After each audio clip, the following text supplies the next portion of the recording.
Welcome to Penrose Learning, where we make understanding easy. Start by opening YouTube Studio and selecting the video in question.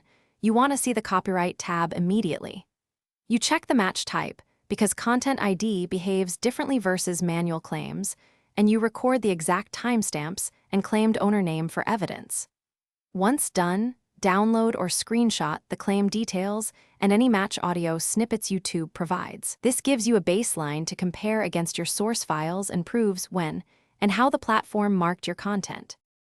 Now you analyze who actually owns the sound. Compare your original audio files, metadata, and release notes against the claimant's details. You can use the match details in Studio, third-party audio ID tools, and music databases to trace publishing and master rights. Make sure to separate composition rights publisher from master recording rights. Sometimes a publisher claims revenue, but the master owner is different. Once you map rights accurately, decide whether you have a license, fair use defense, or need. Finish by choosing the correct action.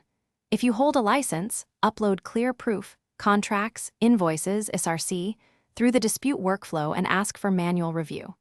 If you believe your use is fair use or a license violation, calmly explain the legal basis and provide timestamps and transformative use arguments. YouTube will reevaluate.